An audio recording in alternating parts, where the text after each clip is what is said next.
Hi friends, कैसे हैं आप सब। एक बार फिर से आपका स्वागत है आपके अपने यूट्यूब चैनल हक आपका। तो फ्रेंड्स, हम अपने सामान्य अध्ययन की क्लासेस कर रहे थे जिसमें हमारा सामान्य विज्ञान चल रहा था और उसमें भी हम भौतिक विज्ञान कर रहे थे। तो आप फर्स्ट टाइम चैनल पर आए हैं तो चैनल को सब्सक्राइब जरूर करना। आई होप आपने चैनल सब्सक्राइब कर लिया होगा।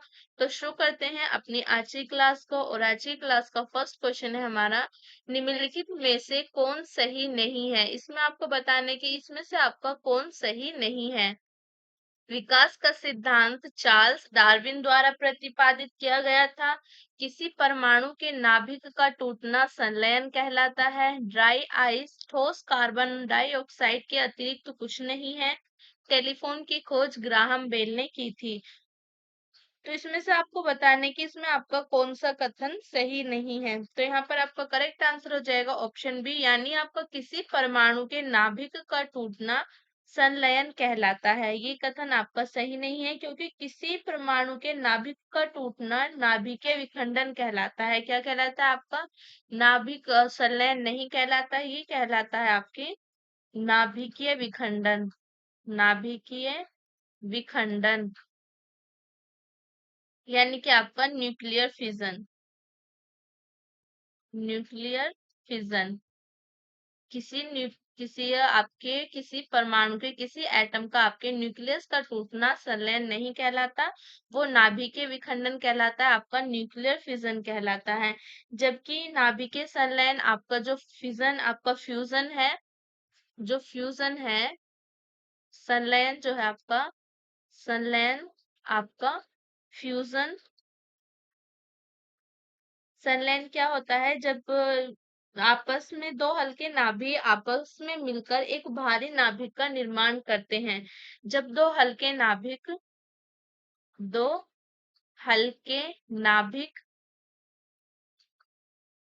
आपस में मिलकर आपस में मिलकर एक भारी नाभिक दो आपके जो नाभिक होते हैं वो हल्के नाभिक आपस में मिलकर एक भारी नाभिक का निर्माण करते हैं। निर्माण करते हैं उसको कहते हैं आपका संलयन, यानी कि आपका फ्यूजन। हाइड्रोजन बम नाभिकीय संलयन की प्रतिक्रिया पर आधारित है और इसका एक एग्जाम्पल क्या है? संलयन हाइड्रोजन बम।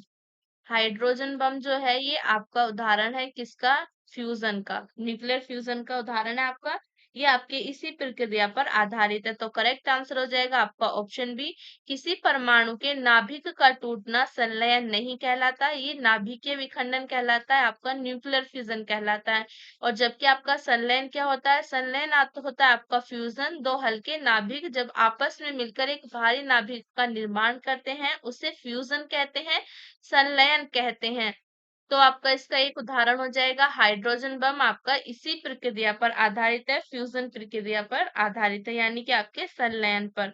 तो आपका विकास का सिद्धांत चार्ल्स डार्विन ने प्रतिपादित किया था। ऑप्शन ए भी सही है, ऑप्शन सी भी आपका सही है। ड्राई आइस जो होती है वो आपका ठोस कार्बन डाइऑक्साइड के अतिरिक्त कुछ नहीं है।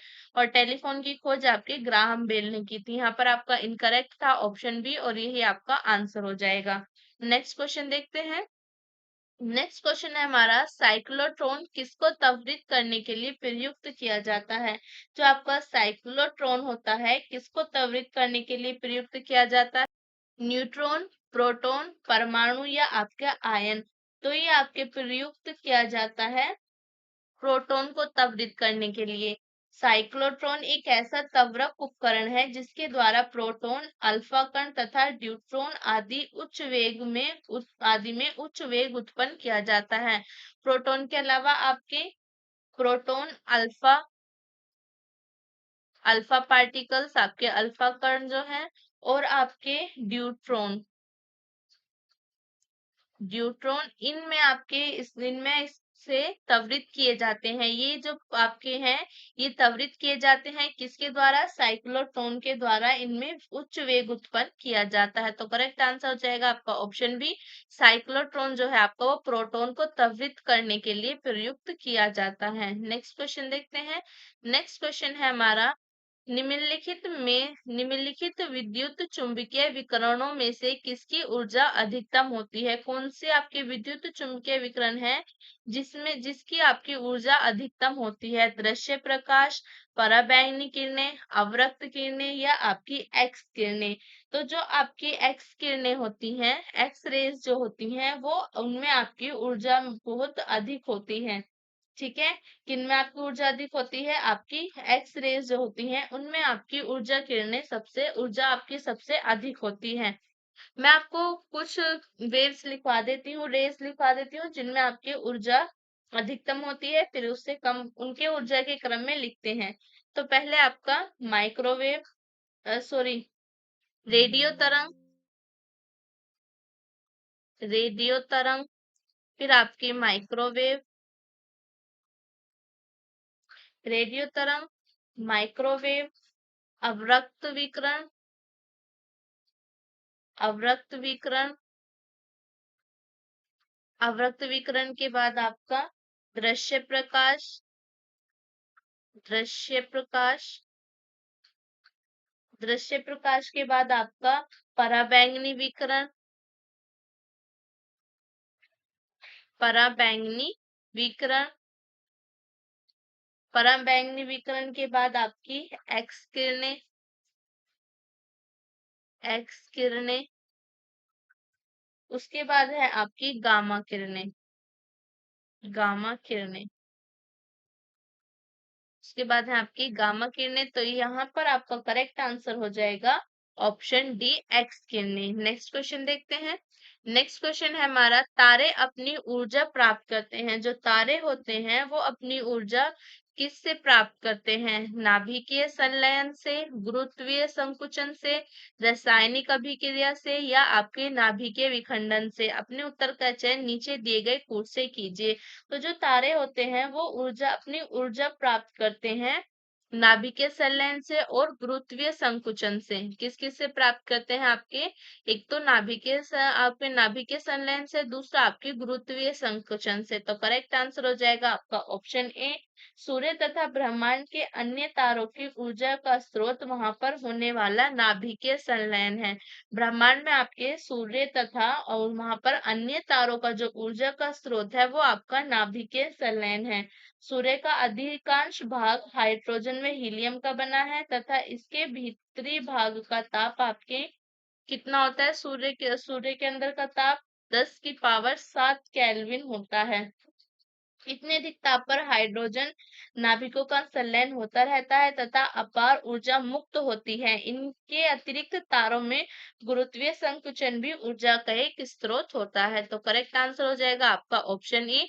आपके नाभिकीय संलयन और गुरुत्वीय संकुचन के द्वारा ही तारे अपनी ऊर्जा प्राप्त करते हैं। नेक्स्ट क्वेश्चन देखते हैं। नेक्स्ट क्वेश्चन है हमारा, सितारों में अक्षय ऊर्जा का स्रोत का कारण है। सितारों में आपके अक्षय ऊर्जा के स्रोत का क्या कारण है? हाइड्रोजन का हीलियम में परिवर्तन, हीलियम का हाइड्रोजन में परिवर्तन, रेडियोधर्मी पदार्थों का क्षय, आपके ऑक्सीजन की अधिकता जो जलने में सहायक है तथा ऊर्जा उत्पन्न करती है। तो यहाँ पर करेक्ट आंसर है आपका ऑप्शन ए, यानी कि आपका हाइड्रोजन का हीलियम में परिवर्तन। जो आपकी नाभिकीय संलयन है, नाभिकीय संलयन प्रक्रिया में परमाणु के नाभिक आपस में संलयित होते हैं। यह अत्यधिक गर्म परिस्थितियों में ही होता है। अन्य तारे की तरह सूर्य भी नाभिकीय संलयन प्रक्रिया द्वारा ऊष्मा एवं प्रकाश उत्पन्न करता है। इस प्रक्रिया में हाइड्रोजन का नाभिक संलयित होकर हीलियम का निर्माण करता है। आपके हाइड्रोजन का हीलियम में परिवर्तन ही सितारों में अक्षय ऊर्जा का कारण है और ये आपकी नाभिकीय संलयन प्रक्रिया द्वारा होता है। ये आपकी नाभिकीय संलयन यानी कि आपकी न्यूक्लियर फिजन जो है उसके द्वारा होता है। नाभिकीय संलयन प्रक्रिया द्वारा होता है। ठीक है, तो करेक्ट आंसर हो जाएगा आपका ऑप्शन ए, हाइड्रोजन का हीलियम में परिवर्तन ही सितारों में अक्षय ऊर्जा के स्रोत का कारण है। नेक्स्ट क्वेश्चन देखते हैं। नेक्स्ट क्वेश्चन है हमारा, नाभिकीय संलयन रिएक्टरों के विषय में निम्नलिखित कथनों पर विचार कीजिए। वे भारी नाभिकों के विखंडन के सिद्धांत पर कार्य करते हैं। साधारणतया उनकी टोक मार्क डिजाइन होती है। वे बहुत अधिक ताप क्रम पर कार्य करते हैं। जो आपके नाभिकीय संलयन रिएक्टर होते हैं, न्यूक्लियर आपके रिएक्टर जो होते हैं, उनके विषय में आपका कौन सा कथन सही है? तो यहाँ पर जो सही है आपका, वे भारी नाभिकों के विखंडन के सिद्धांत पर कार्य करते हैं, और एक है आपका, वे बहुत अधिक तापक्रम पर कार्य करते हैं। तो यहाँ पर आपको करेक्ट आंसर हो जाएगा फर्स्ट एंड थर्ड, यानी कि आपका ऑप्शन सी, सॉरी आपका सेकंड। यहाँ पर सेकंड, साधारणतया उनकी टोकमार्क डिजाइन होती है। तो यहाँ पर आपका सेकंड और थर्ड सही हो जाएंगे। वे भारी नाभिकों के विखंडन के सिद्धांत पर कार्य नहीं करते। तो करेक्ट आंसर हो जाएगा आपका ऑप्शन सी। ये तो आपका जो नाभिकीय संलयन होता है, न्यूक्लियर फिजन, ये तो आपके दो छोटे छोटे, जो आपके दो हल्के हल्के वो होते हैं नाभिक, ये आपका आपस में मिलकर एक भारी नाभिक का निर्माण करते हैं। ठीक है, तो ये आपके भारी नाभिकों का विखंडन के सिद्धांत पर कार्य नहीं कर सकते। नाभिकीय संलयन जो है आपका न्यूक्लियर फ्यूजन, दो हल्के नाभिक आपस में मिलकर एक भारी नाभिक का निर्माण करते हैं। इसलिए ही आपका कथन एक इनकरेक्ट है, क्योंकि नाभिक जो है ये आपके भारी नाभिक के विखंडन के सिद्धांत पर कार्य नहीं करते। ये तो आपकी न्यूक्लियर फिजन जो होती है, ये दो हल्के हल्के नाभिक आपस में मिलकर एक भारी नाभिक का निर्माण करते हैं। नाभिकीय संलयन अभिक्रिया को ताप नाभिकीय अभिक्रिया, मतलब आपके थर्मोन्यूक्लियर रिएक्शन भी कहते हैं, क्योंकि ये अभिक्रिया बहुत उच्च ताप पर होती हैं। और इनको क्या कहते हैं? आपके थर्मोन्यूक्लियर थर्मोन्यूक्लियर रिएक्शन। ये आपकी थर्मोन्यूक्लियर रिएक्शन होती है, यानी कि आपकी ताप नाभिकीय अभिक्रियाएं। ताप नाभिकीय नाभिकीय अभिक्रियाएं, ये आपके बहुत अधिक उच्च ताप पर होती हैं, इसलिए इनको थर्मोन्यूक्लियर रिएक्शंस कहते हैं। ये अभिक्रियाएं बहुत उच्च ताप पर होती हैं। साधारणतः नाभिकीय संलयन रिएक्टरों की टोकमार्क डिजाइन होती है, ये टोकमार्क डिजाइन होती है इनकी। तो करेक्ट आंसर हो जाएगा ऑप्शन सी। नेक्स्ट क्वेश्चन देखते हैं। नेक्स्ट क्वेश्चन है हमारा, भारत में प्रचुर मात्रा में उपलब्ध महत्वपूर्ण नाभिकीय ईंधन है। भारत में जो आपका प्रचुर मात्रा में नाभिकीय ईंधन पाया जाता है, वो कौन सा है? आपका यूरेनियम, थोरियम, इरिडियम या आपका प्लूटोनियम। तो यहाँ पर आपका जो थोरियम है, थोरियम जो है आपका एक ऐसा महत्वपूर्ण नाभिकीय ईंधन है जो भारत में प्रचुर मात्रा में उपलब्ध है। और थोरियम का मुख्य स्रोत आपके मोनाजाइट है। थोरियम का मुख्य स्रोत क्या है? मुख्य स्रोत है आपका मोनाजाइट। मोनाजाइट मोनाजाइट जो है ये आपके थोरियम का मुख्य स्रोत है। यह भारत में आपके कहाँ कहाँ पर मिलता है? ये भारत में आपके आंध्र प्रदेश में, आंध्र प्रदेश आंध्र प्रदेश में, और आपके तमिलनाडु में, तमिलनाडु में, और आपके केरल में, केरल में, केरल के अलावा आपके झारखंड में, झारखंड में, और आपके झारखंड के अलावा पश्चिम बंगाल में, पश्चिम बंगाल में, पश्चिम बंगाल के अलावा आपके महाराष्ट्र में, महाराष्ट्र में, महाराष्ट्र के अलावा आपके गुजरात में, गुजरात में।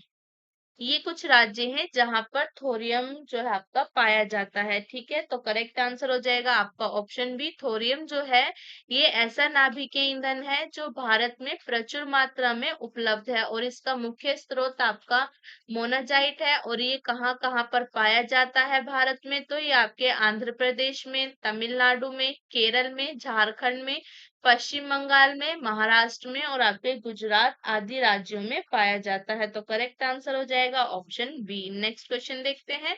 नेक्स्ट क्वेश्चन है हमारा, निम्नलिखित में से किसका नाभिकीय ईंधन के रूप में प्रयोग नहीं किया जा सकता? कौन सा आपका पदार्थ है जिसमें जिसका आपका प्रयोग नाभिकीय ईंधन के रूप में नहीं किया जा सकता?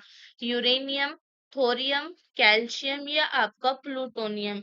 तो जो आपका कैल्शियम है, कैल्शियम का उपयोग नाभिकीय ईंधन के रूप में प्रयोग नहीं किया जा सकता। आपका यूरेनियम, थोरियम और प्लूटोनियम आपके रेडियो एक्टिव तत्व हैं। आपके थोरियम, आपके यूरेनियम और प्लूटोनियम ये आपके रेडियो एक्टिव तत्व हैं। ठीक है, क्या है आपके रेडियो एक्टिव तत्व? ये आपके रेडियो एक्टिव एलिमेंट है जिनका नाभिकीय ऊर्जा प्राप्त करने के लिए ईंधन के रूप में प्रयोग किया जाता है। जबकि आपका कैल्शियम हड्डियों, अंडे के छिलके एवं शंख का मुख्य अवयव है। यह दूध में आपके सर्वाधिक मात्रा में पाया जाता है। इसका नाभिकीय ईंधन के रूप में प्रयोग नहीं किया जा सकता। कैल्शियम जो है इसका प्रयोग नाभिकीय ईंधन के रूप में प्रयोग नहीं किया जा सकता। बाकी आपके यूरेनियम, थोरियम और प्लूटोनियम ये आपके रेडियो एक्टिव एलिमेंट है, रेडियो एक्टिव तत्व है। इसका प्रयोग आप जो नाभिकीय ईंधन के रूप में नाभिकीय ऊर्जा के लिए प्रयोग कर सकते हैं। तो करेक्ट आंसर हो जाएगा आपका ऑप्शन सी, कैल्शियम का उपयोग नाभिकीय ईंधन के रूप में नहीं किया जा सकता। नेक्स्ट क्वेश्चन देखते हैं। नेक्स्ट क्वेश्चन है हमारा, कल्पक्कम प्रसिद्ध है। कल्पक्कम किसके लिए प्रसिद्ध है?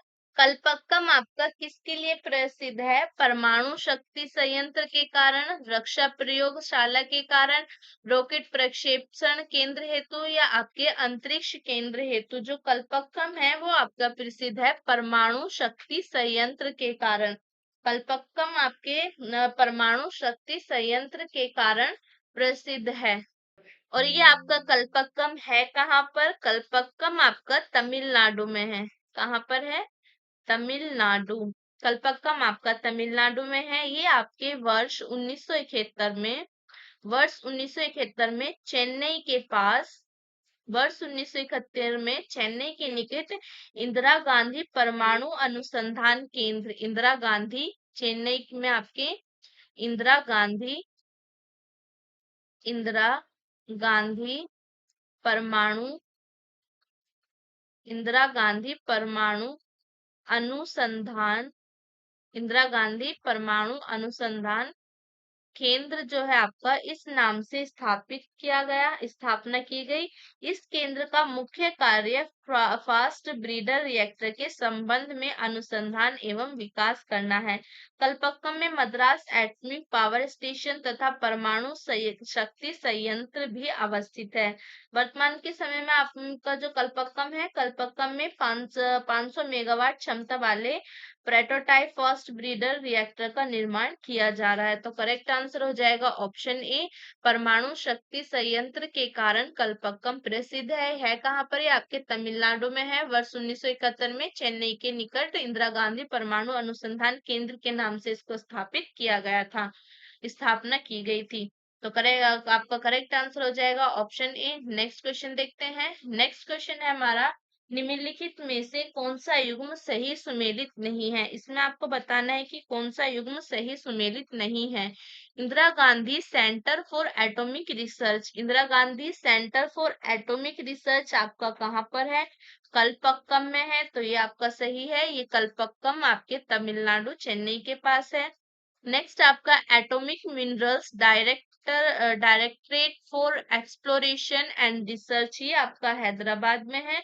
तो ये भी आपका सही है, ये आपका हैदराबाद में है। नेक्स्ट है आपका हरिश्चंद्र रिसर्च इंस्टीट्यूट, ये आपका चेन्नई में है, बिल्कुल नहीं है। हरिश्चंद्र रिसर्च इंस्टीट्यूट आपका चेन्नई में नहीं है। नेक्स्ट है Saha institute of nuclear physics, तो ये आपका सही है, कोलकाता में है Saha institute of nuclear physics. तो यहाँ पर करेक्ट आंसर हो जाएगा आपका ऑप्शन सी, यही आपका सही सुमेलित नहीं है। हरिश्चंद्र रिसर्च इंस्टीट्यूट आपका चेन्नई में नहीं है, ये आपके उत्तर प्रदेश के प्रयागराज में है। कहाँ पर है आपके? उत्तर प्रदेश के उत्तर प्रदेश के प्रयागराज में है। कहाँ पर है? उत्तर प्रदेश के प्रयागराज में स्थित है। तो करेक्ट आंसर हो जाएगा आपका option C, Harishchandra research institute आपका चेन्नई में स्थित नहीं है, ये आपका प्रयागराज में स्थित है। नेक्स्ट क्वेश्चन देखते हैं। नेक्स्ट क्वेश्चन क्या हो जाएगा हमारा? भारी जल एक प्रकार का क्या है? शीतलक है, मंदक है, आयसक है या ईंधन है? तो जो भारी जल है वो एक प्रकार का आपके शीतलक और मंदक दोनों है। हैवी वाटर एक साधारण हैवी वाटर एवं साधारण जल दोनों का प्रयोग परमाणु ऊर्जा संयंत्रों में मंदक यानी कि आपके मॉडरेटर मॉडरेटर और आपके शीतलक यानी कूलेंट आपके कूलेंट के रूप में प्रयोग किया जाता है। जो भारी जल है यानी कि आपका साधारण जल साधारण जल जो है इसका प्रयोग परमाणु ऊर्जा संयंत्रों में मंदक यानी कि आपके मॉडरेटर और आपके शीतलक यानी कि कूलेंट दोनों के रूप में ही प्रयोग किया जाता है। तो करेक्ट आंसर हो जाएगा आपका ऑप्शन ए एंड बी दोनों। तो यहाँ पर करेक्ट आंसर हो जाएगा option A and B. Next question देखते हैं। नेक्स्ट क्वेश्चन है हमारा, भारत में भारी जल बनाया जाता है। भारत में भारी जल कहाँ पर बनाया जाता है? ट्रोम्बे में, असम में, दिल्ली में या भिलाई में? तो भारत में आपके भारी जल बनाया जाता है ट्रोम्बे में। भारत में भारी जल के उत्पादन की जिम्मेदारी ट्रोम्बे में आपके मुंबई में स्थित भारी जल बोर्ड जो है आपका ट्रोम्बे में आपके मुंबई में स्थित भारी जल बोर्ड हैवी वाटर बोर्ड की है, जिसका उपयोग नाभिकीय रिएक्टरों में किया जाता है। ये आपके कहाँ पर है? मुंबई मुंबई स्थित आपका जो भारी जल बोर्ड है, भारी जल बोर्ड भारी जल बोर्ड यानी कि आपका heavy water heavy water board, इसकी जिम्मेदारी है आपकी भारत में भारी जल बनाने की, जिसका उपयोग नाभिकीय रिएक्टरों में किया जाता है आपके मॉडरेटर और कूलेंट के लिए। किसके लिए किया जाता है? मॉडरेटर मॉडरेटर और कूलेंट के लिए किया जाता है, यानी कि आपका मंदक के लिए और आपके मॉडरेटर और कूलेंट के लिए प्रयोग किया जाता है, यानी कि आपका शीतलक और मंदक और शीतलक। भारी वाटर जो आपका भारी जल है उसका प्रयोग नाभिकीय जो आपके केंद्र है नाभिकीय रिएक्टरों में किया जाता है, मंदक और शीतलक के रूप में आपके मॉडरेट और कूलेंट के रूप में प्रयोग किया जाता है। भारी जल जो बोर्ड 7 भारी जल संयंत्रों का संचालन करता है। ये आपका हैवी वाटर बोर्ड ये आपके 7 संयंत्रों का संचालन करता है। 7 संयंत्रों का ये संचालन करता है। और ये संयंत्र कौन कौन से हैं आपके? ये संयंत्र हैं जिन 7 संयंत्रों का संचालन होता है, कौन कौन है वो आपके बड़ौदा में है, बड़ौदा और आपके हजीरा में है, बड़ौदा हजीरा कोटा, बड़ौदा हजीरा कोटा, मुनगुरु मुनगुरु आपका तालचेर, थाल एवं तूतीकोरिन, थाल एवं तूतीकोरिन, ये आपके 7 संयंत्र हैं जिसका संचालन हैवी वाटर बोर्ड द्वारा किया जाता है। तो यहाँ पर आपका करेक्ट आंसर क्या हो जाएगा? ऑप्शन ए हो जाएगा। भारत में भारी जल बनाया जाता है आपके ट्रोम्बे में, मुंबई में स्थित आपका भारी जल बोर्ड है हैवी वाटर बोर्ड, ये इसका हैवी वाटर बोर्ड की जिम्मेदारी है भारत में भारी जल के उत्पादन की। और जो भारी जल है ये आपका जो नाभिकीय रिएक्टर होते हैं वहां पर प्रयोग किया जाता है मॉडरेटर और कूलेंट यानी मंदक और शीतलक के रूप में। हैवी वाटर बोर्ड जो है वो 7 संयंत्रों का संचालन करता है जो कि आपके हैं बड़ौदा, हजीरा, कोटा, मनगुरु, तालेचर, थाल एवं तूतीकोरिन। तो करेक्ट आंसर हो जाएगा ऑप्शन ए। नेक्स्ट क्वेश्चन देखते हैं। नेक्स्ट क्वेश्चन है हमारा, एक ब्रीडर रिएक्टर वह है, एक ब्रीडर रिएक्टर क्या होता है, जिसे विखंडन होने वाला पदार्थ की आवश्यकता नहीं होती, जो केवल हैवी वाटर प्रयोग में लाता है, जो विखंडन होने वाले पदार्थ को उससे अधिक उत्पन्न करता है जितना वह जलाता है, या उपयुक्त में से कोई नहीं। तो जो आपका एक ब्रीडर रिएक्टर है वो आपका जो विखंडन होने वाले पदार्थ को उससे अधिक उत्पन्न करता है जितना वह जलाता है। एक ब्रीडर रिएक्टर एक ऐसा नाभिकीय रिएक्टर है जो ईंधन के रूप में जितना विखंडनीय पदार्थ व्यय करता है उससे अधिक उत्पन्न करता है। ब्रीडर रिएक्टर क्या है आपके, एक ऐसा नाभिकीय रिएक्टर है, नाभिकीय रिएक्टर है ये, क्या है आपका, नाभिकीय रिएक्टर, नाभिकीय रिएक्टर। नाभिकीय रिएक्टर है ऐसा नाभिकीय रिएक्टर है जो आपका ईंधन के रूप में जितना विखंडनीय पदार्थ, जितना पदार्थ ये खर्च करता है उससे ज्यादा ये उत्पन्न करता है। ठीक है, जितना पदार्थ ये व्यय करेगा उससे अधिक उत्पन्न करता है। तो करेक्ट आंसर हो जाएगा आपका ऑप्शन सी। नेक्स्ट क्वेश्चन देखते हैं। नेक्स्ट क्वेश्चन है हमारा, पोखरण नाभिकीय परीक्षण 1974 का आधिकारिक कोड क्या था। जो आपका पोखरण नाभिकीय परीक्षण है 1974 का, उसका आपके कोड क्या था, आधिकारिक कोड क्या था, smiling Buddha, thunderbolt, flying Garuda या अग्नि परीक्षा। तो यहाँ पर आपका करेक्ट आंसर हो जाएगा ऑप्शन ए, स्माइलिंग बुद्धा। भारत ने पोखरण में अपना पहला भूमिगत नाभिकीय परीक्षण 18 मई 1974 में किया था। जो आपका नाभिकीय पोखरण नाभिकीय परीक्षण है ये भारत का पहला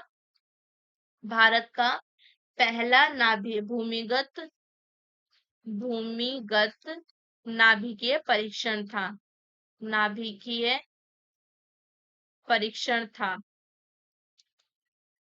ओके, ये भारत का पहला भूमिगत नाभिकीय परीक्षण था और ये भारत ने कब किया था, ये क्या था आपके 18 मई, कब किया था, 18 मई 1974 में किया था। ठीक है, 18 मई 1974 को किया था। यह संयुक्त राष्ट्र सुरक्षा परिषद के 5 स्थायी सदस्यों के अलावा किसी अन्य राष्ट्र द्वारा किया गया पहला पुष्ट नाभिकीय परीक्षण था। इस परमाणु परीक्षण को स्माइलिंग बुद्धा कोड नाम दिया गया था। क्या कोड था इसका, स्माइलिंग बुद्धा कोड था, यानी कि आपका ऑप्शन ए करेक्ट हो जाएगा। पोखरण नाभिकीय परीक्षण भारत का पहला भूमिगत नाभिकीय परीक्षण था। कब किया था भारत ने, 18 मई 1974 में किया था। और इसका आपके आधिकारिक कोड क्या था, इसका आधिकारिक कोड था स्माइलिंग बुद्धा। नेक्स्ट क्वेश्चन देखते हैं।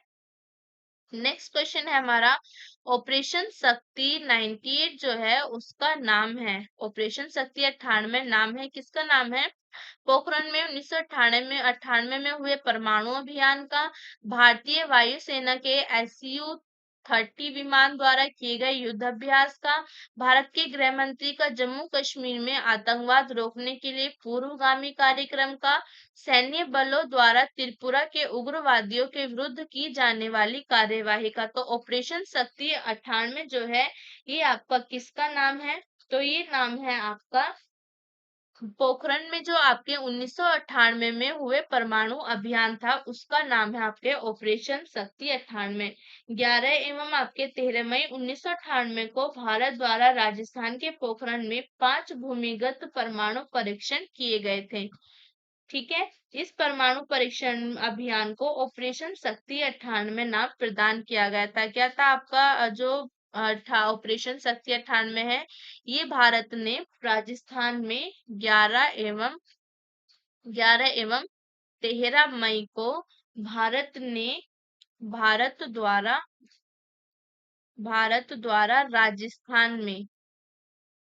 राजस्थान के पोखरण में आपके परमाणु अभियान किए थे। कितने, राजस्थान के पोखरण में आपके पोखरण में 5 भूमिगत परमाणु परीक्षण किए थे। पोखरण में आपके 5 भूमिगत 5 भूमिगत परमाणु 5 भूमिगत परमाणु परीक्षण किए थे और जिनका नाम क्या था आपके इस परमाणु परीक्षण अभियान को ऑपरेशन शक्ति 98 नाम प्रदान किया गया था। तो करेक्ट आंसर हो जाएगा आपका ऑप्शन ए। नेक्स्ट क्वेश्चन देखते हैं। नेक्स्ट क्वेश्चन है हमारा, पहला कंप्यूटर बनाया गया था। पहला कंप्यूटर किसके द्वारा बनाया गया था? आपके बिल गेट्स द्वारा, बिल क्लिंटन द्वारा, चार्ल्स बेबेज द्वारा या मार्कोनी द्वारा? तो करेक्ट आंसर है आपके चार्ल्स बेबेज द्वारा। 1837 में सर्वप्रथम चार्ल्स बेबेज ने कंप्यूटर की अवधारणा को मूर्त रूप प्रदान किया। आपके कब किया? 1837 में इन्होंने क्या था, बेबेज ने प्रोग्राम योग्य निर्मित अपनी यांत्रिक मशीन को द एनालिटिक इंजन की संज्ञा दी। उन्हें कंप्यूटर का जनक या पिता भी कहते हैं। चार्ल्स बेबेज को क्या कहते हैं? आपके कंप्यूटर का पिता या जनक भी कहते हैं। ठीक है, चार्ल्स बेबेज को कंप्यूटर का पिता या जनक भी कहते हैं। तो करेक्ट आंसर हो जाएगा आपका ऑप्शन सी, चार्ल्स बेबेज द्वारा पहला कंप्यूटर बनाया गया था। नेक्स्ट क्वेश्चन देखते हैं। नेक्स्ट क्वेश्चन है हमारा, इंटरनेट सिस्टम निम्न में से किस तकनीक का प्रयोग करता है? जो इंटरनेट सिस्टम है वो आपके किस तकनीक का प्रयोग करता है? बस, स्टार, रिंग और आपके ट्री। तो ये आपके जो प्रयोग करता है, ये आपके ट्री का प्रयोग करता है। इंटरनेट आपका जो है, इंटरनेट सिस्टम में ट्री टैपोलॉजी का प्रयोग होता है। ट्री टैपोलॉजी, ट्री टैपोलॉजी का प्रयोग होता है। तो करेक्ट आंसर हो जाएगा आपका ऑप्शन डी। नेक्स्ट क्वेश्चन देखते हैं। नेक्स्ट क्वेश्चन है हमारा, तालाश है। तालाश क्या है? एक नौसैनिक वायुयान है, एक हाल ही में विकसित प्रेक्षास्त्र है, इंटरनेट पर मल्टीमीडिया पोर्टल तथा एक ऑप्टिकल कैरेक्टर रिकॉग्निशन देवनागरी में सॉफ्टवेयर सीडैक द्वारा संचालित एक कम मूल्य वाला पीसी आधारित सुपर कंप्यूटिंग प्लेटफॉर्म। तो करेक्ट आंसर है आपका ऑप्शन सी, यानी कि आपका इंटरनेट पर एक मल्टीमीडिया पोर्टल तथा एक ऑप्टिकल कैरेक्टर रिकॉग्निशन आपका देवनागरी में सॉफ्टवेयर सीडैक द्वारा संचालित है। इन तलाश आपके इंटरनेट पर एक मल्टीमीडिया पोर्टल तथा एक ऑप्टिकल कैरेक्टर रिकॉग्निशन है। इसका संचालन सीडैक द्वारा देवनागरी में किया जाता है। तो करेक्ट आंसर हो जाएगा ऑप्शन सी। नेक्स्ट क्वेश्चन देखते हैं।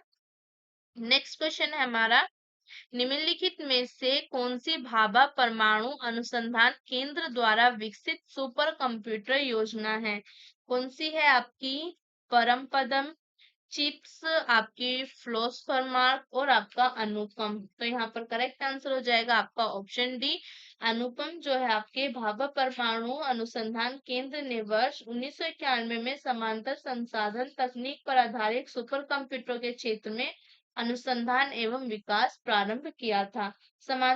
आपके समांतर संसाधन पर आधारित सुपर कंप्यूटर अनुपम को दिसंबर 1991 में विकसित किया था। कब विकसित किया था इसको? दिसंबर 1991 में। ठीक है, दिसंबर 1991 में इसको विकसित किया गया था। अनुपम श्रृंखला के सुपर कंप्यूटर का प्रयोग भाभा परमाणु अनुसंधान केंद्र द्वारा जटिल संगणन समस्याओं के हल के लिए किया जा रहा है। तो करेक्ट आंसर हो जाएगा आपका ऑप्शन डी, अनुपम। नेक्स्ट क्वेश्चन देखते हैं। नेक्स्ट क्वेश्चन है हमारा, सुपर कंप्यूटर मैजिक क्यूब जिसका हाल ही में उद्घाटन हुआ है, निम्नलिखित में से किस देश ने बनाया है? तो मैजिक क्यूब आपका एक सुपर कंप्यूटर है, हाल ही में इसका उद्घाटन हुआ है और ये आपके कौन से देश ने बनाया है? यूएसए ने, चीन ने, जर्मनी ने या आपके जापान ने? तो करेक्ट आंसर है ऑप्शन, करेक्ट आंसर क्या हो जाएगा यहाँ पर? ऑप्शन बी, यानी कि आपके चीन ने। सुपर कंप्यूटर मैजिक क्यूब को चीन ने बनाया है। इस कंप्यूटर की सहायता से हजारों वर्ष बाद पृथ्वी के मौसम बदलाव की गणना की जा सकती है। अर्थात इस कंप्यूटर की सहायता से सैकड़ों हजारों वर्ष बाद बादल किस प्रकार बनेंगे और मौसम परिवर्तन का क्रम किस प्रकार होगा आदि गणनाएं वर्तमान में ही की जा सकेंगी। तो आपका मैजिक क्यूब जो सुपर कंप्यूटर है, ये चीन ने बनाया है और इसका काम क्या है? इसका वर्क ये है कि ये इतनी गणना कर सकता है आज की वर्तमान से आपके हजारों और सैकड़ों वर्ष बाद, आज से हजार या आपके सैकड़ों वर्ष बाद कैसा मौसम रहेगा या बादल किस प्रकार बदलेंगे उसकी गणना ये कर सकता है आपका मैजिक क्यूब।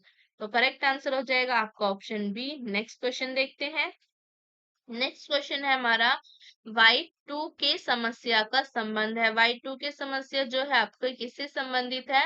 कंप्यूटर के वायरस को नियंत्रित करने हेतु किसी समाधान पाने का, विश्व भर में कार्यरत कंप्यूटर्स में एक रूपता लाने हेतु प्रयत्न, ईसवी सन के अंतिम दोनों शब्दों के शून्य हो जाने की दशा में उनका प्रतिस्थानी ढूंढना, 60 वर्ष की कंप्यूटर की कार्यप्रणाली के अनुभव के आधार पर उसमें आमूल परिवर्तन करना। तो यहाँ पर आपका करेक्ट आंसर होगा ऑप्शन सी, यानी कि आपके ईसवी सन के अंतिम दोनों शब्दों के शून्य हो जाने की दशा में उनका प्रतिस्थानी ढूंढना। सन 2000 के आगमन से पूर्व यह दहशत विद्यमान थी कि इस सन के आखिरी दोनों शब्द शून्य हैं, इसलिए कहीं कंप्यूटर की कार्यप्रणाली न प्रभावित हो जाए। इस समस्या के निदान में भारी व्यय की आशंका व्यक्त की गई।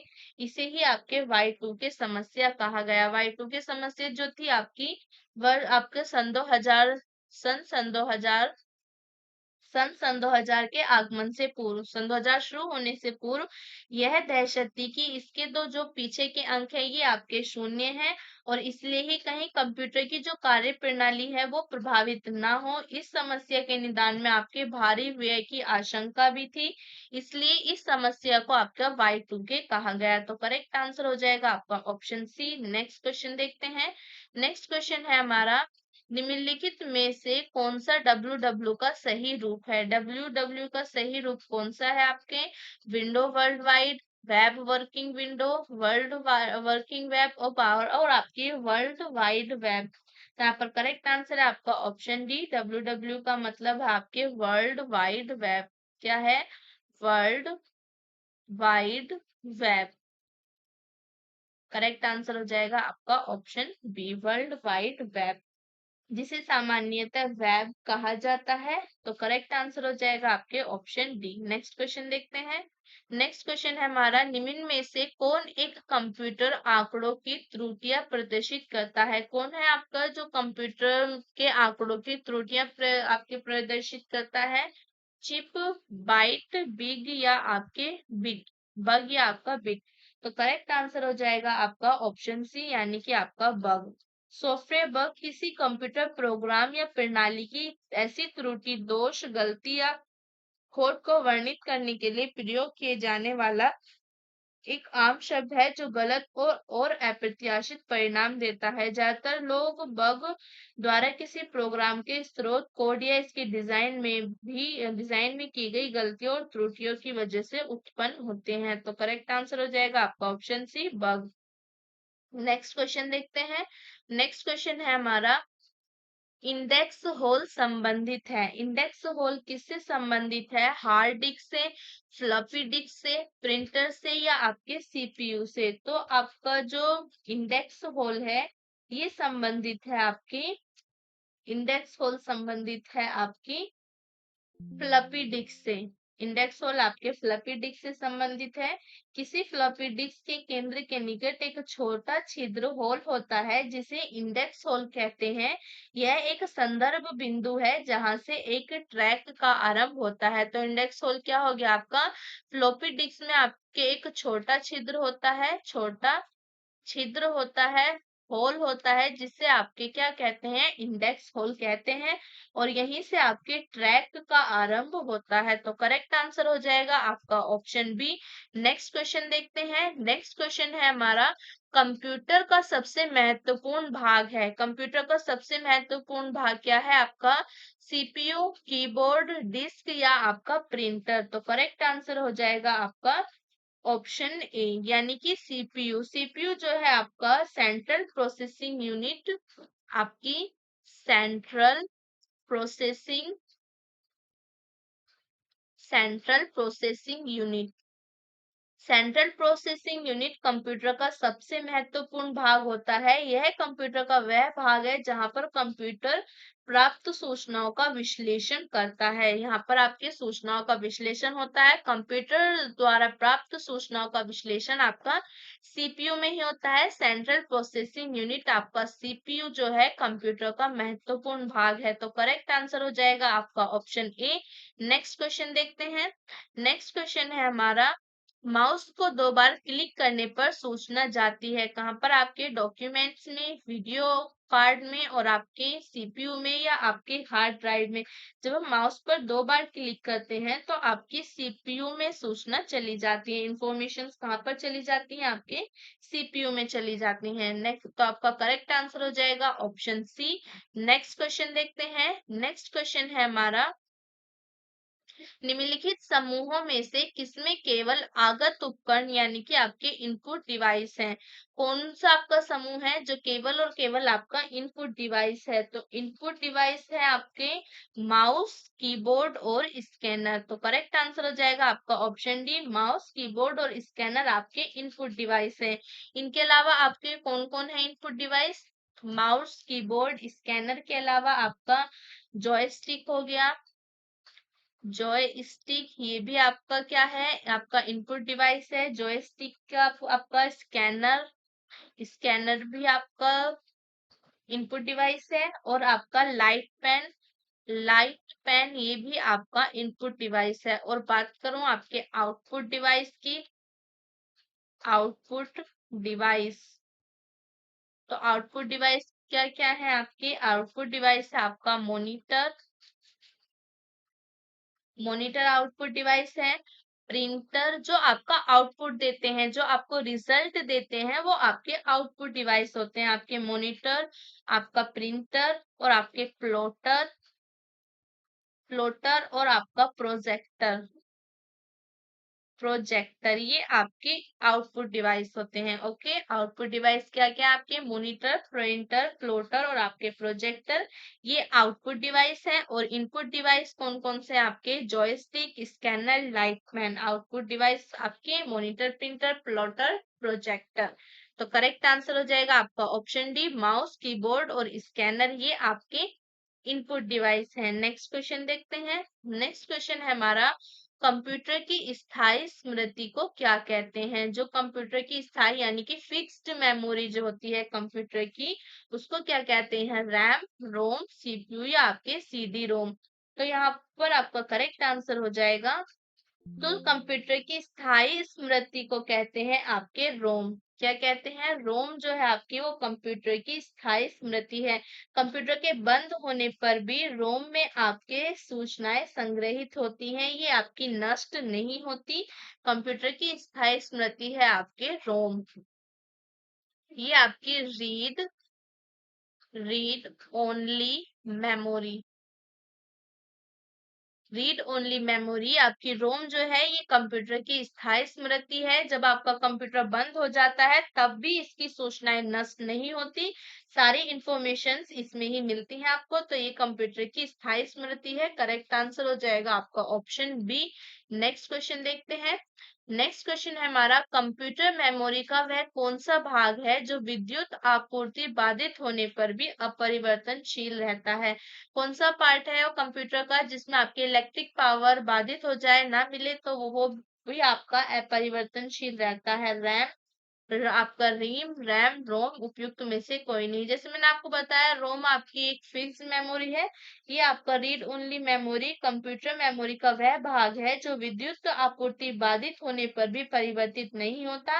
जैसे कि नाम से स्पष्ट है, इस मेमोरी में संग्रहित सूचना को केवल पढ़ा जा सकता है, उन्हें परिवर्तित नहीं किया जा सकता। देखिए, रीड ओनली मेमोरी, तो रीड ओनली मेमोरी यहाँ पर सिर्फ और सिर्फ आप मेमोरीज को, सूचनाओं को रीड कर सकते हैं, केवल पढ़ सकते हैं, उनमें चेंज नहीं कर सकते। ठीक है, उनमें चेंज नहीं कर सकते, परिवर्तित उन्हें नहीं कर सकते। कंप्यूटर के बंद होने पर भी रोम में सूचनाएं संग्रहित रहती हैं, नष्ट नहीं होती हैं। बाई चांस आपका मतलब आपका कंप्यूटर बंद हो जाता है या आप काम करना बंद कर देते हैं, तब भी आपके रोम में आपकी सूचनाएं जो है वो संग्रहित रहती हैं, नष्ट नहीं होती। तो करेक्ट आंसर हो जाएगा आपका ऑप्शन सी, रोम। नेक्स्ट क्वेश्चन देखते हैं। नेक्स्ट क्वेश्चन है हमारा, कंप्यूटर के संदर्भ में रैम का तात्पर्य है। रैम क्या है आपकी?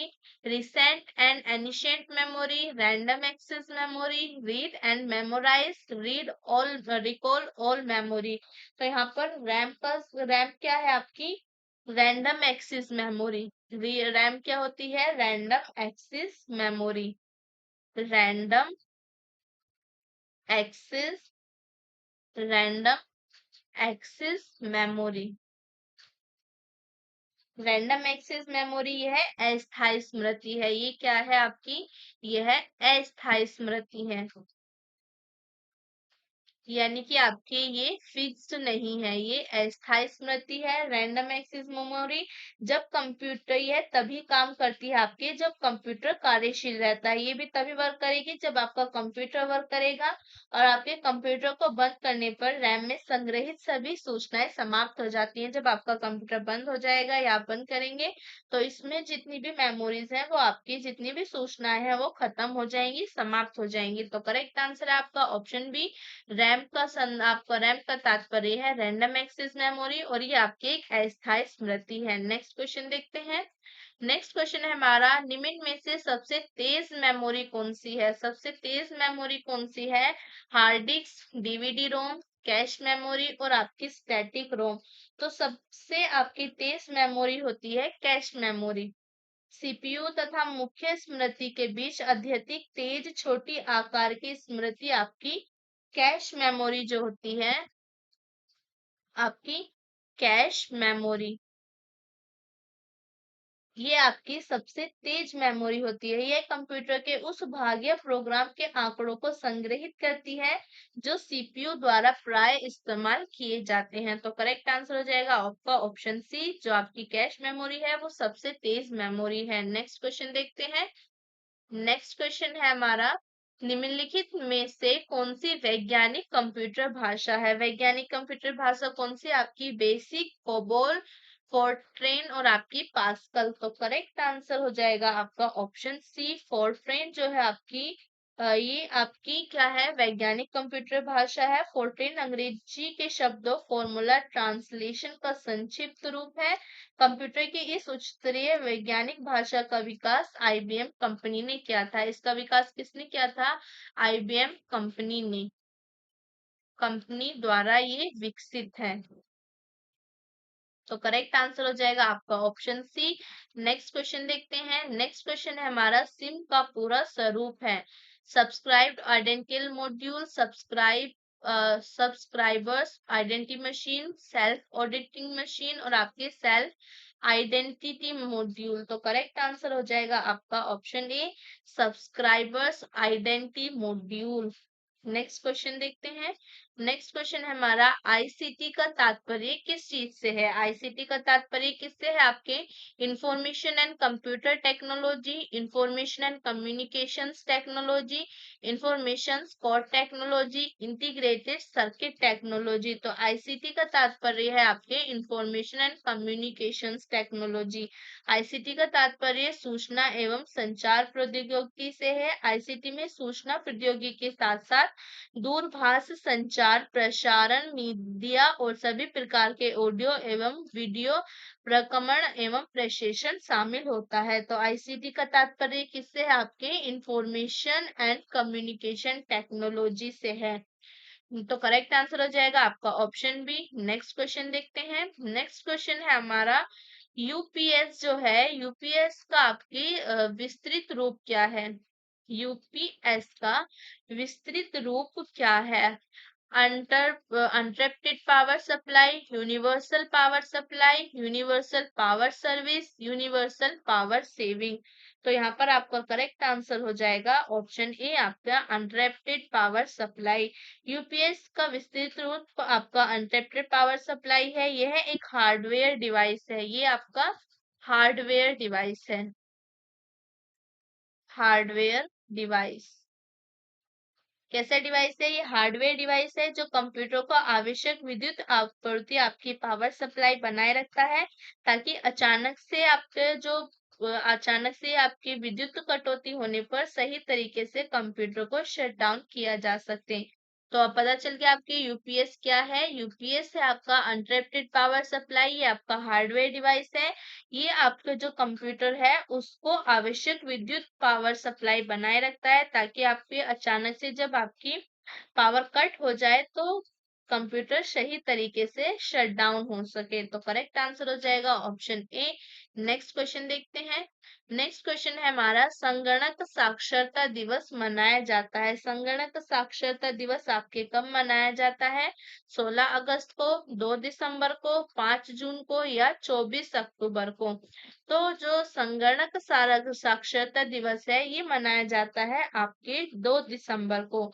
विश्व कंप्यूटर साक्षरता दिवस प्रतिवर्ष आपके 2 दिसंबर को मनाया जाता है। करेक्ट आंसर हो जाएगा ऑप्शन बी। नेक्स्ट क्वेश्चन देखते हैं। नेक्स्ट क्वेश्चन है हमारा, अंतरिक्ष में भेजा गया भारत का प्रथम उपग्रह है। अंतरिक्ष में भारत का जो भेजा गया प्रथम उपग्रह क्या है आपका? भास्कर, रोहिणी, आर्यभट्ट या एप्पल। तो भारत ने पहले आपके आर्यभट्ट भेजा था। भारत का अंतरिक्ष में प्रेषित प्रथम उपग्रह आर्यभट्ट है। इसका प्रेक्षण तत्कालीन सोवियत संघ के कपुस्तिन यार प्रक्षेपण केंद्र आपके कॉस्मोस 3M प्रक्षेपण यान द्वारा 19 अप्रैल 1957 को किया गया। कब किया गया? आपके 19 अप्रैल 1957 को किया गया था इसका प्रक्षेपण। और कहाँ से किया गया था? आपके ये किया गया था कापुस्तिन कापुस्तिन यार कापुस्तिन यार प्रक्षेपण केंद्र जो है वहां से किया गया था। कापुस्तिन यार प्रक्षेपण केंद्र आपके कहाँ पर है? ये आपके तत्कालीन सोवियत संघ का तत्कालीन सोवियत तत्कालीन सोवियत संघ का प्रक्षेपण केंद्र था कापुस्तिन यार। वहां से इसको भेजा गया था। और किसके द्वारा भेजा गया था? तो इसे कॉस्मोस 3M कॉस्मोस 3M आपका कॉस्मोस 3M प्रक्षेपण यान जो है प्रक्षेपण यान द्वारा भेजा गया था। ठीक है, किसके द्वारा भेजा गया था? कॉस्मोस 3M प्रक्षेपण यान जो है उसके द्वारा भेजा गया था। कब भेजा गया था? 19 अप्रैल 1957 को भेजा गया था। तो करेक्ट आंसर हो जाएगा आपका ऑप्शन सी। आर्यभट्ट भारत का प्रथम उपग्रह जो अंतरिक्ष में भेजा गया था। कहाँ से भेजा गया था? आपके कापुस्तिन यार। ये तत्कालीन सोवियत संघ का प्रक्षेपण केंद्र था। और किस प्रक्षेपण यान द्वारा भेजा गया था? कॉस्मोस 3M के द्वारा भेजा गया था। नेक्स्ट क्वेश्चन देखते हैं। नेक्स्ट क्वेश्चन है हमारा, निम्नलिखित भारतीय अंतरिक्ष प्रोग्रामों का सही कालानुक्रम क्या है? तो यहाँ पर आपको इनके इनके सही कालानुक्रम बताना है। तो करे आपका पहले गया था आपका साइट। पहले आपका साइट गया था। साइट के बाद कौन सा गया था? आपके स्टेप। साइट के बाद आपका स्टेप गया था। स्टेप के बाद आपका गया था एप्पल। स्टेप के बाद आपका एप्पल गया था। और एप्पल के बाद है आपका IGMD। IGMD। तो करेक्ट आंसर क्या हो जाएगा आपका? ऑप्शन बी आपका करेक्ट आंसर हो जाएगा। ST जो है आपका साइट जो है आपका satellite instructional television experiment programme द्वारा संचालन आपके 1975-76 में नासा तथा इसरो द्वारा संयुक्त रूप से किया गया था। तो जो आपका साइट जो है ये आपका satellite instructional satellite instructional television experiment. ठीक है, क्या है आपका? ये satellite instructional television experiment. Okay, ये आपका प्रोग्राम संचालन कब किया गया था? 1975 और आपके 76 में किया गया था। किस किस के द्वारा किया गया था? तो ये आपका नासा प्लस आपका इसरो। नासा और इसरो का संयुक्त अभियान था। नासा और इसरो का संयुक्त रूप नासा और इसरो का आपके संयुक्त रूप से किया गया था। नासा और इसरो द्वारा ये संयुक्त रूप से किया गया था। तो आपका SIT satellite instructional television experiment था, 1975 और 76 में हुआ था। किसके द्वारा हुआ था? आपका नासा इसरो द्वारा ये आपके संयुक्त रूप से किया गया था। और आप उसके बाद है आपका स्टेप, उसके बाद क्या है आपका स्टेप, इसके बाद है आपका स्टेप। स्टेप क्या है आपका? Satellite telecommunication experiments project. ये है आपका satellite satellite telecommunication टेलीकम्यू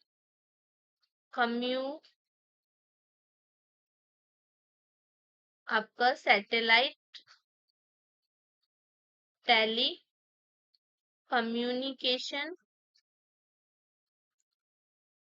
satellite telecommunication experiments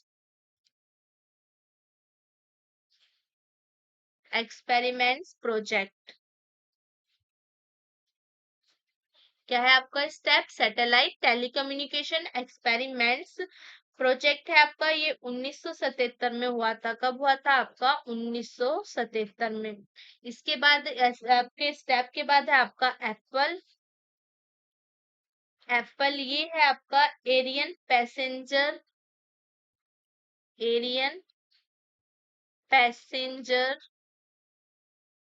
पे एरियन पैसेंजर पे लोड एक्सपेरिमेंट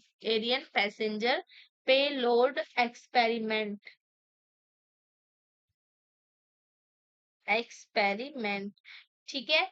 और ये आपका 19 जून, ये आपके उनका भी प्रेक्षित किया गया था। ये प्रेक्षित किया गया था आपके 19 जून 1981 को। और कहाँ से किया गया था? ये किया गया था आपके फ्रेंच गुयाना के कोरू अंतरिक्ष प्रक्षेपण केंद्र से।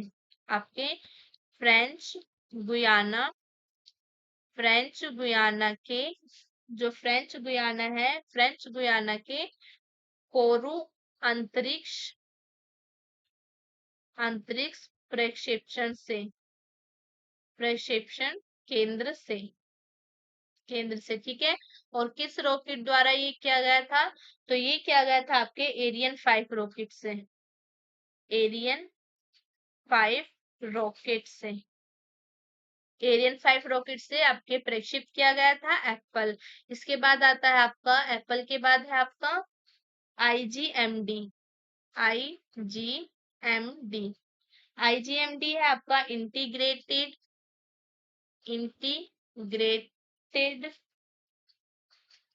Integrated guided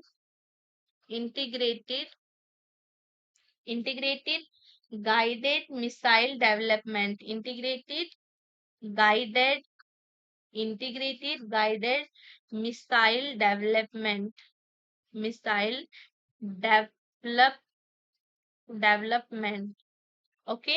integrated guided missile development का शुभारंभ आपके डीआरडो द्वारा किया गया था। किसके द्वारा? आपके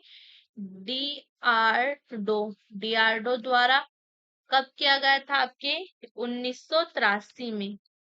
ओके जो आपका IGMD है इंटीग्रेटेड गाइडेड मिसाइल डेवलपमेंट, इसका शुभारंभ आपके डीआरडो द्वारा किया गया 1983 में। तो यहाँ पर आपका करेक्ट आंसर हो जाएगा ऑप्शन बी। पहले आपका साइट, देन आपका स्टेप, उसके बाद एप्पल के बाद आपका IGMD। साइट क्या है आपका? सैटेलाइट इंस्ट्रक्शनल टेलीविजन एक्सपेरिमेंट है, 1975 और 76 में इसको किया गया था। नासा और इसरो का ये संयुक्त रूप से इन्होंने किया था। उसके बाद आपका स्टेप आता है। स्टेप है आपका सैटेलाइट टेलीकम्युनिकेशन एक्सपेरिमेंट्स प्रोजेक्ट, ये आपका 1977 में हुआ था। उसके बाद आता है आपका एप्पल आपका एरियन पैसेंजर पेलोड एक्सपेरिमेंट है, 19 जून 1981 में इसको प्रक्षेपित किया था। कहाँ से प्रक्षेपित किया था? फ्रेंच गुयाना के कोरू अंतरिक्ष प्रक्षेपण केंद्र से। और किस रॉकेट द्वारा हुआ था? एरियन 5 रॉकेट से इसको प्रक्षेपित किया गया था। उसके बाद है आपका IGMD integrated guided missile development, ये आपके DRDO द्वारा हुआ था। और इसको 1983 में शुभारंभ इसका हुआ था DRDO द्वारा। नेक्स्ट क्वेश्चन देखते हैं। नेक्स्ट क्वेश्चन है हमारा डेविंसी और आपके वेरिटेस नासा द्वारा घोषित दो नए मिशन हैं, ये आपके किससे संबंधित हैं? चांद, शुक्र, मंगल और आपके बृहस्पति। तो ये आपके दो नए आपके नासा द्वारा घोषित किए गए मिशन है। और किससे संबंधित है? ये आपके शुक्र से संबंधित है। किससे संबंधित है? आपके शुक्र से संबंधित है। अमेरिकी अंतरिक्ष एजेंसी नासा ने वर्ष सन 2021 में आपके सन 2021 में शुक्र ग्रह के अनुसंधान हेतु नए मिशनों का चयन किया और ये चयनित मिशन है आपके डेविनकी और आपके वर्टिस। डेविनकी है आपका डीप एटमॉस्फेयर, जो आपका डेविनकी है, डेविनकी ये क्या है आपका? Deep atmosphere, deep atmosphere, deep atmosphere Venus investigation, investigation of noble noble gases, noble gases chemistry and imaging, chemistry and imaging, imaging. ठीक है, तो आपका डेविकिनी क्या हो गया? Deep atmosphere Venus investigation of noble gases and chemistry imaging. और जबकि आपका वेरिटेस क्या है? वेरिटेस है आपका वर्ल्ड, ये है आपका VERITAS। ये क्या है? ये है आपका Venus, Venus emissivity, amiss emissivity radio science, radio science in SAR topography, topography and आपके आपके स्पेक्ट्रोस्कोपी, स्पेक्ट्रोस्कोपी। ओके, तो डेविंची शुक्र ग्रह के वायुमंडल के संगठन की माप करेगा, जबकि आपका जो वेरिटेस है ये आपके शुक्र ग्रह की सतह का मानचित्रण करेगा। ये जो करेगा आपके शुक्र ग्रह की सतह का मानचित्रण, मानचित्रण करेगा। कौन? आपका वेरिटेस करेगा। और जो आपका डेविन की है ये क्या करने वाला है? ये आपके शुक्र ग्रह के वायुमंडल के संगठन की माप करेगा। शुक्र ग्रह के वायुमंडल, वायुमंडल के संगठन, संगठन की माप। ओके, तो डाविंची आपका क्या करने वाला है? शुक्र ग्रह के संगठन की माप करेगा। करेक्ट आंसर हो जाएगा ऑप्शन बी, डाविंची। और आपका वेरिटेस, ये दोनों आपके शुक्र ग्रह से संबंधित नासा द्वारा घोषित किए गए दो नए मिशन है और ये आपके वर्ष सन 2021 में घोषित किए गए हैं। नेक्स्ट क्वेश्चन देखते हैं। नेक्स्ट क्वेश्चन है हमारा, निसार उपग्रह निम्नलिखित में से किन संगठनों द्वारा संयुक्त रूप से विकसित किया गया है? निसार उपग्रह जो आपके किस किस के द्वारा आपके संयुक्त रूप से विकसित किया गया है? ESA ISRO, Roscosmos CNSA, ISRO NASA, ESS और आपके नासा। तो करेक्ट आंसर है आपका ऑप्शन सी, इसरो और नासा। निसार नासा एवं भारतीय अंतरिक्ष अनुसंधान संगठन द्वारा संयुक्त रूप से विकसित किया गया है। ये किया गया एक संयुक्त भू पर्यवेक्षण उपग्रह मिशन है। क्या है ये आपका? निसार, निसार है आपका भू पर्यवेक्षण, भू पर्यवेक्षण, भू पर्यवेक्षण उपग्रह मिशन, उपग्रह मिशन, यानी कि आपका अर्थ ऑब्जर्वेशन मिशन, आपका earth observation, earth observation mission. Correct answer हो जाएगा आपका ऑप्शन सी। नेक्स्ट क्वेश्चन देखते हैं। नेक्स्ट क्वेश्चन है हमारा, निम्न में से विश्व की सबसे पहली महिला अंतरिक्ष यात्री कौन है? बिछेंद्री पाल, जुनको तंबाई, वैलेंटीना तोरशकोवा और आपके सैली राइड। तो विश्व की पहली अंतरिक्ष महिला है आपकी वैलेंटीना तेरेशकोवा। वैलेंटीना तेरेशकोवा आपकी विश्व के प्रथम अंतरिक्ष यात्री, रूस के यूरी गागरिन है। आपके जो प्रथम अंतरिक्ष यात्री हैं वो यूरी गागरिन है। और जबकि प्रथम महिला अंतरिक्ष यात्री ये आपकी रूस की है, वैलेंटीना तेरेशकोवा। वोस्टोक 6 मिशन 1983 में के द्वारा रूस सोवियत संघ की वैलेंटीना तेरेशकोवा ने पहली महिला अंतरिक्ष यात्री होने का गौरव प्राप्त किया। ये आपके 1963 में गई थी। और बात करें आपके पुरुष की तो ये है आपके यूरी गागरिन। यूरी गागरिन ये भी आपके कहाँ के हैं? ये भी आपके रूस के ही हैं। नेक्स्ट क्वेश्चन देखते हैं। नेक्स्ट क्वेश्चन है हमारा, टिम पीक को निम्नलिखित में से किस रूप में जाना जाता है? टिम पीक कौन है? आपके लेखक हैं, भौतिक विज्ञानी हैं, अंतरिक्ष यात्री हैं या आपके राजनीतिज्ञ हैं? तो जो आपके टिम पीक हैं ये आपके अंतरिक्ष यात्री हैं। टिम पीक यूरोपियन अंतरिक्ष एजेंसी के एक अंतरिक्ष यात्री हैं। ये आपके ब्रिटिश वायुसेना में भी अपनी सेवाएं दे चुके हैं। ये आपके यूरोपियन यूरोपियन अंतरिक्ष यात्री हैं। नेक्स्ट क्वेश्चन देखते हैं। नेक्स्ट हमारा भूस्थितिकी क्या है? तो भूस्थितिकी आपकी है जब कोई पदार्थ पृथ्वी के चारों ओर पृथ्वी की गति के समानुपाती उस गति से चलता है कि वह पृथ्वी पर स्थित किसी स्थान से निश्चित दूरी पर होता है, तो उसे आपके भूस्थितिकी कहते हैं। नेक्स्ट क्वेश्चन देखते हैं। नेक्स्ट क्वेश्चन है हमारा, कथन आपका, अंतरिक्ष यान पृथ्वी पर उतरते समय कुछ क्षण के लिए भू स्टेशन से रेडियो संपर्क खो देते हैं। कारण है आपका, जब एक अंतरिक्ष यान पृथ्वी के वायुमंडल में प्रवेश करता है तो यान की सतह का ताप बढ़ जाता है जिससे उसके चारों ओर वायु आयनित हो जाती है। तो यहाँ पर आपका करेक्ट आंसर है ऑप्शन ए। ऑप्शन ए आपका सही है। आपका कथन भी सही है और आपका कारण भी सही है। और कारण सही आपके एक्सप्लेन करता है कथन को, यानी जब आपका अंतरिक्ष यान पृथ्वी पर उतरते समय पृथ्वी के वायुमंडल में प्रवेश करता है उसके दौरान वायु के कणों से टकराने के फलस्वरूप उत्पन्न हुए घर्षण से अंतरिक्ष यान की सतह का तापमान बढ़ जाता है जिससे उसके चारों ओर वायु आयनित हो जाती है और रेडियो सिग्नलों को बाधित कर भू स्टेशन से अंतरिक्ष यान से संपर्क को प्रभावित करती है। नेक्स्ट क्वेश्चन देखते हैं। नेक्स्ट क्वेश्चन है हमारा, नासा अमेरिकी अंतरिक्ष अभिकरण ने केपलर नामक दूरबीन का परावर्तन क्या है? आपका दूरबीन का परिवर्तन क्या है? क्या जानने के लिए? दूरस्थ तारों को, दूरस्थ ग्रह को, दूरस्थ उपग्रह को या पृथ्वी तुल्य ग्रह को? तो करेक्ट आंसर है आपका पृथ्वी तुल्य ग्रह को जानने के लिए केपलर नामक दूरबीन का परिवर्तन किया है। नेक्स्ट क्वेश्चन देखते हैं।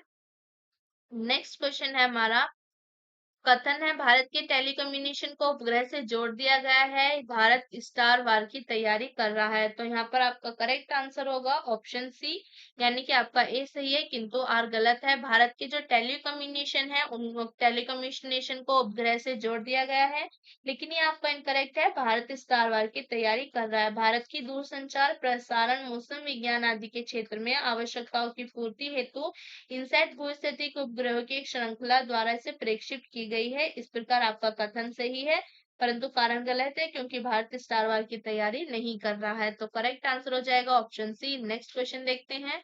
नेक्स्ट क्वेश्चन है हमारा, भारत का पहला रिमोट सेंसिंग सैटेलाइट छोड़ा गया बीकानेर से, कैप कैनेडी से, फ्रेंच गुयाना से या आपके श्रीहरिकोटा से?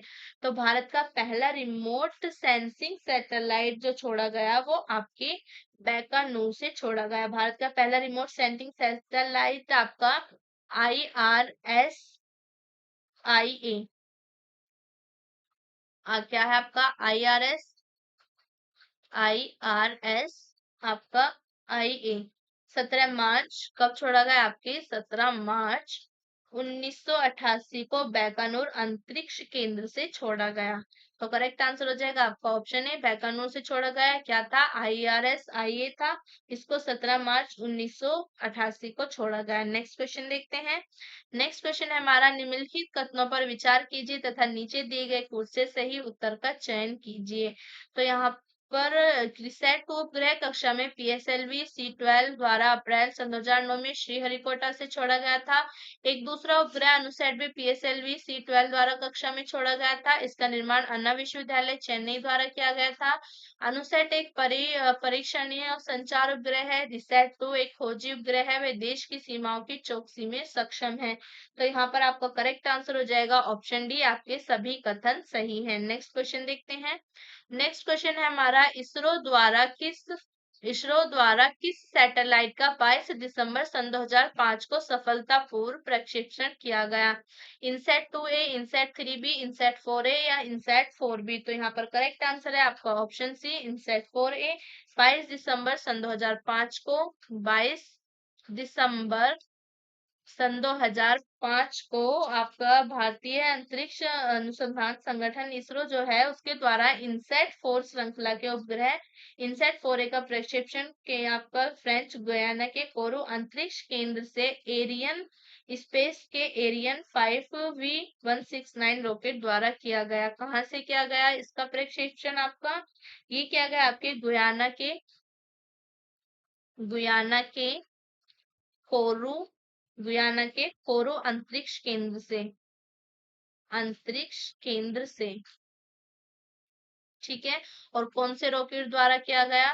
तो ये किया गया आपके केंद्र से एरियन स्पेस के एरियन स्पेस के एरियन एरियन 5V169 द्वारा। ठीक है, तो करेक्ट आंसर हो जाएगा आपका ऑप्शन सी, इनसैट 4A को 22 दिसंबर सन 2005 में आपके नासा सॉरी इसरो द्वारा आपके सफलतापूर्वक प्रक्षेपण किया गया। कहाँ से किया गया? गुयाना के कोरू अंतरिक्ष केंद्र से किया गया। और ये आपका फ्रेंच गुयाना है, फ्रेंच गुयाना के कोरू अंतरिक्ष केंद्र से कौन से रॉकेट द्वारा किया गया? आपके एरियन स्पेस के एरियन 5169 रॉकेट द्वारा। तो करेक्ट आंसर हो जाएगा ऑप्शन सी। नेक्स्ट क्वेश्चन देखते हैं। नेक्स्ट क्वेश्चन है हमारा, इनसेट 3C को प्रक्षेपित किया गया हासन से, कोरू से, श्रीहरिकोटा से या आपके थुम्बा से? तो जो आपका इनसेट 3C है इसको आपके प्रक्षेपित किया गया कोरू से। कहाँ से किया गया? कोरू से। इनसेट 3C का प्रक्षेपण आपके जनवरी सन 2002 में किया गया। कब किया गया? आपके जनवरी सन 2002 में दक्षिण अमेरिका के ये आपके दक्षिण अमेरिका के फ्रेंच